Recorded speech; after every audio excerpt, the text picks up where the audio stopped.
Salut à toutes et à tous, très heureux de vous retrouver dans Vidéo Club aujourd'hui pour une nouvelle vidéo qui sera consacrée aux pépites du Vidéo Club. C'est-à-dire qu'on va aller piocher dans ma collection, vous connaissez le concept pour certains.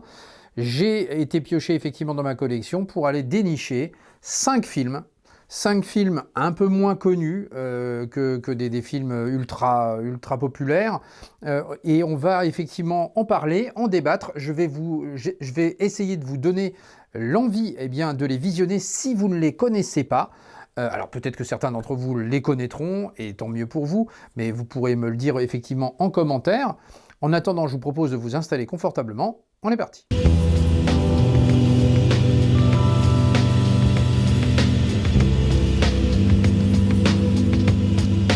On débute le premier film avec un film qui m'a marqué profondément lorsque je l'ai vu.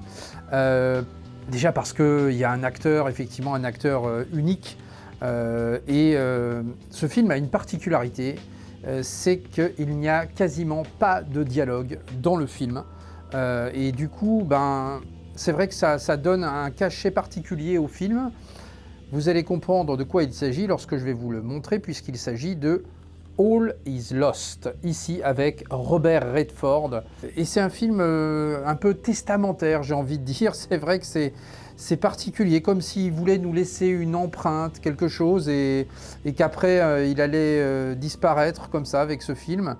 Je sais pas, ce film-là m'a touché profondément. Et donc c'est un homme qui part en mer, il va lui arriver quelque chose, il va arriver un incident, et il va devoir survivre effectivement face aux éléments, à la mer déchaînée.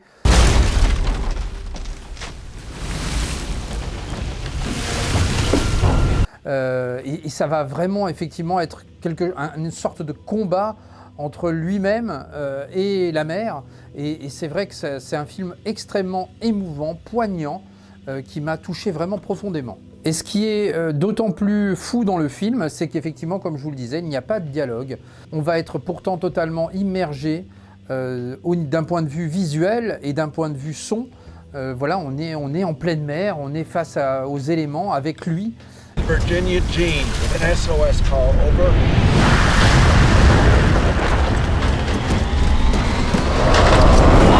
Et on est plongé, effectivement, il y a un côté immersif comme ça, et on est plongé vraiment avec lui dans ses malheurs, entre guillemets. Et ce que j'aime avant tout dans le film, c'est que ça propose effectivement une expérience de cinéma. Et vous savez que ça, moi, les expériences, les films qui me marquent comme ça, où on est vraiment dans le film et où on ressent quelque chose, des expériences de cinéma, ça j'aime beaucoup. Et ça fait partie de ça, il fait partie de ces films qui sont des expériences de cinéma. Donc All is Lost, que je vous recommande évidemment de visualiser. C'est vraiment un film viscéral, profondément émouvant. Et c'est un film aussi sur la résilience quelque part. Vraiment, c'est quelque chose qui m'a marqué. Et puis en plus, comme Robert Redford était déjà âgé dans le film, je trouve que c'est encore plus touchant. Et on est littéralement absorbé dans le film, en compagnie de Robert Redford, vraiment. Un film qui parlera encore davantage quand vous le regarderez en salle dédiée. All is Lost, voilà, là vous serez vraiment en pleine immersion. Et franchement, voilà, c'est un film qui vaut le coup. Pour résumer, un film silencieux mais qui en dit énormément sur la nature humaine et sur l'homme, et peut-être sur l'homme qui était Robert Redford, j'ai envie de dire. Le conseil, All is Lost, vous me direz dans les commentaires si vous connaissez le film, si vous l'avez apprécié ou si je vous ai donné évidemment l'envie de le découvrir. Changement d'ambiance, on va passer à un autre film, un film d'aventure, une espèce d'épopée, avec effectivement quelque chose d'assez mystique en même temps, et porté par un acteur que j'aime également énormément. Cet acteur, c'est Denzel Washington. On retrouvera également au casting Gary Oldman.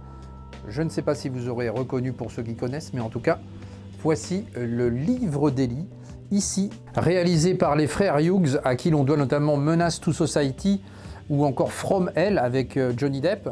Et bien là, voilà, Le Livre d'Eli est une aventure absolument incroyable. Les visuels déjà sont vraiment très très beaux. On retrouvera également au casting Gary Oldman, un acteur caméléon, comme j'aime à le dire. Je vous l'avais déjà dit d'ailleurs dans la spéciale Dracula. C'est vrai que c'est un acteur qui est capable de tout faire. Et là, bah voilà, c'est quelque chose vraiment un film assez épique, quelque part. Il y a une vraie ambiance qui se dégage du film. On est dans un western un peu post-apocalyptique, comme ça, on peut le qualifier comme tel. Et vous allez retrouver un Denzel Washington hyper charismatique. Bon, il est vraiment de toute façon, d'une manière générale, mais plus particulièrement dans ce film. Donne-moi le livre. Tu reposes la main sur moi, tu la récupéreras pas.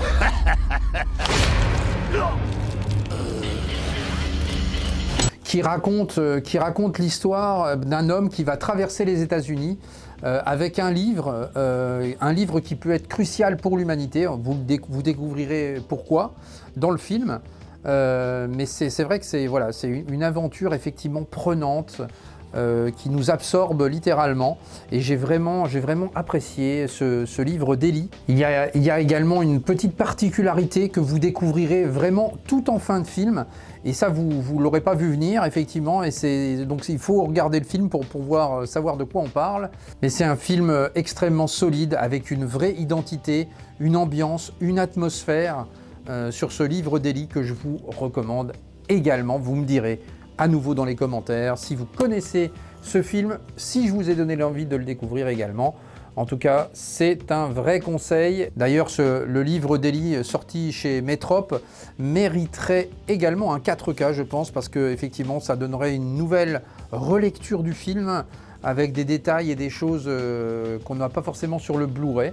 Mais c'est un vrai film d'aventure épique que je vous recommande vivement. On poursuit avec une vraie pépite qui est passée un peu à travers les mailles du filet. Et on n'en entend plus trop parler aujourd'hui de ce film-là, et pourtant, à l'époque, c'est un film qui m'a vraiment marqué également, que j'avais vu au cinéma. Bon, d'ailleurs, tous les films que je vous présente ici, ce sont des films que j'ai vus au cinéma, hein. Et celui-ci ne déroge pas à la règle. Et là, aux commandes de ce film, alors déjà, vous avez un casting absolument éblouissant. George Clooney, Jennifer Lopez, donc là, ça détonne vraiment. Et un réalisateur que vous connaissez à travers les films Ocean 11, Ocean 12 et j'en passe, avec Steven Soderbergh, qui nous avait fait récemment d'ailleurs le film Présence, qui était assez surprenant, bien réalisé également. Bien là, c'est un petit bijou de réalisation, celui-ci. Il s'agit de Hors d'atteinte, ici, donc avec George Clooney et Jennifer Lopez, qui doit être à son 2e ou 3e rôle dans ce film-là, donc qui est vraiment très très joli. Et puis le charisme de George Clooney, évidemment, qui est vraiment aussi, qui venait de sortir d'Une nuit en enfer, on n'était pas très loin de ça, et donc qui a été engagé effectivement aussitôt par Soderbergh pour faire ce Hors d'atteinte. Et ça raconte l'histoire d'un braqueur de banque et donc qui s'échappe un jour de prison et qui est pourchassé par un marshal qui est interprété par Jennifer Lopez. Et il va y avoir une espèce de synergie, une espèce d'ambiance, un climat, encore une fois, une atmosphère qui va se dégager autour de ces deux personnages. Et vraiment, ça m'avait vraiment touché. Et puis le film est vraiment très très beau, très bien réalisé. La musique est magnifique également, elle accompagne complètement le film. Il y a quelque chose de sexy qui se dégage de ce film. Et puis aussi le climat qu'il y a entre les deux acteurs, c'est vraiment très très bien joué de leur part.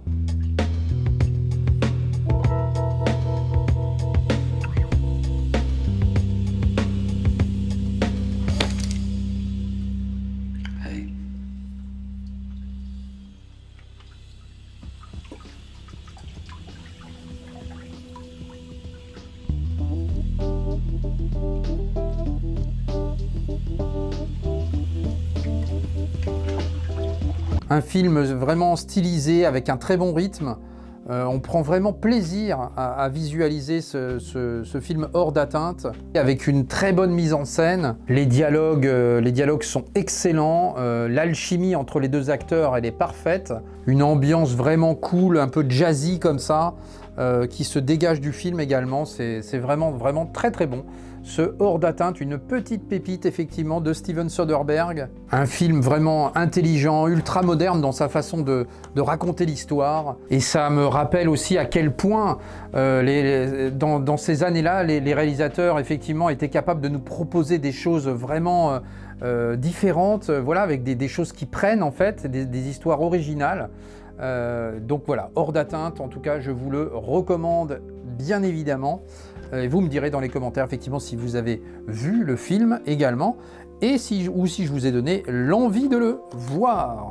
Alors on passe cette fois-ci à un film qui est sans doute plus connu que les autres, qui a eu un énorme budget pour la réalisation, qui est réalisé également par un acteur que vous connaissez forcément, qui aurait joué par exemple dans Les Armes Fatales, entre autres dans les Mad Max, donc vous l'aurez compris, Mel Gibson. Et moi je vais vous parler effectivement d'un film qui m'a aussi beaucoup touché et dont j'ai envie de reparler parce que effectivement c'est un film pareil qui mériterait vraiment un 4K là-dessus, parce que avec une piste Atmos en plus, là j'achète tout de suite. Ce film n'est autre que Apocalypto, un film complètement à part, un film dingue, un film fou, et on va plonger dans l'univers Maya. Et ça, c'est une période de l'histoire, moi, qui m'intéresse énormément. C'est extrêmement mystique et mystérieux en même temps. Le peuple des Incas, des Mayas, il y a vraiment des choses fabuleuses. D'ailleurs, j'adorerais aller au Pérou, visiter effectivement des temples mayas, ça serait incroyable. On pense au Machu Picchu par exemple. Voilà, et ça c'est un rêve que j'aimerais réaliser un jour.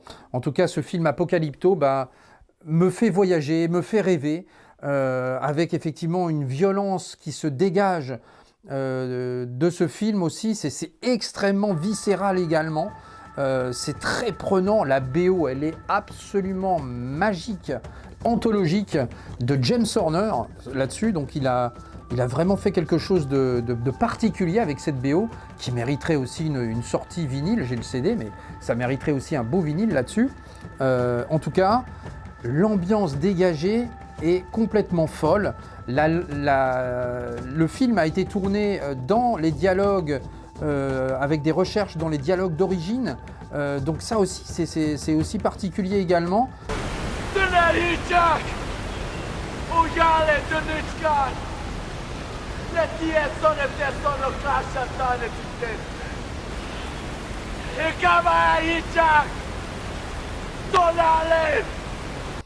Avec des acteurs pas du tout connus, mais qui sont extrêmement charismatiques et qui jouent très bien, notamment l'acteur principal, qui est complètement fou. Il y a une scène notamment avec un jaguar au début du film qui est incroyable, qui rappelle un peu la scène de The Revenant avec l'ours, avec le grizzly, voilà, mais qui est aussi d'une violence inouïe.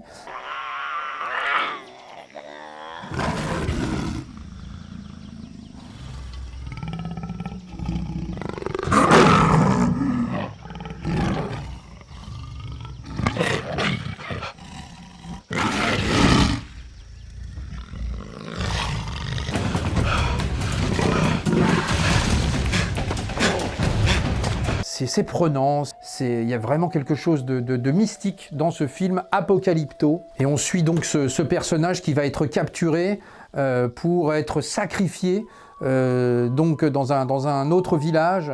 Il est enlevé dans son village et il va être pris en otage donc pour être sacrifié plus tard. Donc voilà, c'est assez déroutant, j'ai envie de dire. Mais si vous n'avez pas vu ce film-là et si vous aimez l'univers Inca Maya, écoutez, il faut y aller, il faut foncer, parce que là, vous avez vraiment un chef-d'œuvre de Mel Gibson, avec une mise en scène au cordeau, vraiment, hein, c'est très, très, très, très viscéral. Ce qui est complètement fou dans ce film, c'est que c'est vraiment une tension permanente, une espèce de course-poursuite contre la montre, avec zéro temps mort, une immersion complète, vraiment, c'est impressionnant. Un film qui se vit plus qu'il ne se regarde, et là encore une fois, on a affaire à une vraie expérience de cinéma. Voilà, encore une fois, voilà, ce sont des films expériences. que je vous montre ici, effectivement, avec cet Apocalypto. Le film tourné dans la langue maya, donc ça renforce vraiment l'immersion du coup du film en même temps. Mel Gibson a très bien compris ce qu'il fallait faire, avec, de la même sorte que ce qu'il avait fait avec La Passion du Christ, tourné en araméen. Là aussi, oui, c'est vraiment prenant, du coup, on est complètement immergé. C'est un des films les plus efficaces que j'ai jamais vu, c'est vraiment très brut, très intense. Vraiment, on est accroché sur notre siège. Pareil, moi j'avais vu ça au cinéma, j'ai été complètement scotché. Donc ça mérite effectivement, et ça mériterait vraiment du 4K là-dessus, encore une fois. C'est le genre de film typiquement qui a une histoire originale, qui est racontée de la bonne manière, qui nous manque aussi un peu aujourd'hui dans le cinéma actuel, malheureusement. Apocalypto, ça c'est vraiment une pure merveille. On termine avec un film beaucoup plus sombre, qui ne plaira pas forcément à tout le monde, je vous préviens. Pourtant, un très très grand réalisateur est à la tête de ce film, un réalisateur qui nous a fait frissonner, j'ai envie de dire, dans les années 70, fin des années 70, avec L'Exorciste. Vous aurez compris qu'il s'agit de William Friedkin, avec un grand acteur aussi, qui était aussi dans une période où il enchaînait les rôles complètement fous. Et cet acteur n'est autre que Matthew McConaughey, avec donc ce Killer Joe. Alors là, c'est un film vraiment totalement différent de ce que je vous ai montré là, mais un film qui mérite d'être découvert pour ceux qui ne l'ont pas vu. Un film dérangeant aussi, il faut le dire, il faut être prévenu en tout cas, parce que c'est pas un film à mettre entre toutes les mains celui-ci. Et l'histoire est extrêmement surprenante et assez glaçante, j'ai envie de dire, parce que c'est l'histoire d'un jeune homme qui est endetté et qui va engager un tueur à gages pour aller tuer sa propre mère pour récupérer l'argent de l'assurance. Donc ce tueur à gages qui est engagé, il s'agit de Matthew McConaughey, et donc va s'en suivre effectivement cette histoire assez tordue, j'ai envie de dire, et très noire, très très sombre. Là vous avez un Matthew McConaughey vraiment comme vous n'avez jamais vu dans ce film-là, très très glaçant. Et c'est intéressant d'avoir Matthew McConaughey dans ce contre-emploi, en tant qu'acteur, parce que on l'avait jamais vu vraiment dans ce genre de cinéma, et il est dans un moment de sa vie où il expérimente vraiment plusieurs choses, et ce film-là est l'exemple parfait de ce qu'il est capable de faire, Matthew McConaughey, et c'est très très intéressant de ce point de vue. Et encore une fois, si vous aimez les films qui sortent des sentiers battus, c'est aussi une expérience de cinéma quelque part, ce Killer Joe. Encore une fois, radicalement opposé à ce que je vous ai montré précédemment. Ça vous mettra un peu les frissons quelque part. Vous allez découvrir un univers très très noir. Un film dérangeant mais impossible à oublier. Une fois que vous l'aurez vu, je peux vous dire qu'il va vous marquer un petit peu, ce film-là. On va retrouver également une actrice que j'aime beaucoup également, Gina Gershon, qui joue également dans ce film-là. Elle aurait mérité d'ailleurs une carrière un peu plus... un peu différente. Elle jouait aussi dans Showgirl notamment. Vous m'en direz des nouvelles. En tout cas, si vous ne l'avez pas vu, je vous le recommande également. Dites-moi dans les commentaires si vous le connaissez et si je vous ai donné l'envie également de le visualiser. Who would like to say grace? J'en termine ici avec cette vidéo et ces 5 pépites que je vous ai proposées dans ce concept-là. C'est vrai que c'est quelque chose que j'aime bien faire régulièrement. La prochaine fois, je le ferai avec Charlotte d'ailleurs. Elle viendra me rejoindre, je vais l'emmener derrière. Elle va choisir ses pépites à elle, et comme ça, elle vous en parlera aussi, et moi j'interagirai évidemment avec elle. En tout cas, dites-moi dans les commentaires ce que vous avez pensé de tous ces films, et si je vous ai donné l'envie, évidemment, de les voir. Je me répète, mais bon, c'est le but de cette vidéo, de pouvoir en débattre ensemble, et on se retrouve très bientôt pour la suite des opérations. Il va y avoir plein de choses qui arrivent là, une vidéo arrivage, une vidéo Hammer, une vidéo spéciale Asie, il va y avoir de nouveaux tests de produits qui arrivent. Alors là, il y a du très lourd, là je suis extrêmement heureux d'avoir réussi à concrétiser quelque chose. Je ne vous en dis pas plus pour l'instant, mais alors là c'est du très lourd et je suis vraiment très heureux, j'ai très hâte de tester ça. Du reportage à venir également, je pars à Paris en fin de mois. Et voilà, ça va être aussi très intéressant avec des personnes que j'ai envie de rencontrer. Donc là aussi, on va se faire plaisir. Je rappelle également qu'au passage, vous avez une spéciale Dracula qui vous attend. D'ailleurs, je vous avais même pas montré, vous voyez, ce vinyle, j'ai plein de vinyles encore sur Dracula, j'ai pas tout montré en fait dans cette collection finalement, faudra que j'y revienne en tout cas. Ça c'était la série Dracula, et cette série Netflix, elle était pas si mal que ça, hein. Il y avait vraiment quelque chose à retenir et la BO était très bonne de cette série Dracula. Je ne sais pas si vous l'avez vu, vous pouvez me le dire dans les commentaires. Ça peut être aussi une petite découverte au passage. Merci de votre soutien, le petit pouce qui fait plaisir, le petit boost, n'hésitez pas à booster la vidéo, ça fait toujours avancer la chaîne également pour la référencer davantage. Et puis l'abonnement si ce n'est pas déjà fait évidemment. On se retrouve très vite, à très bientôt. Ciao!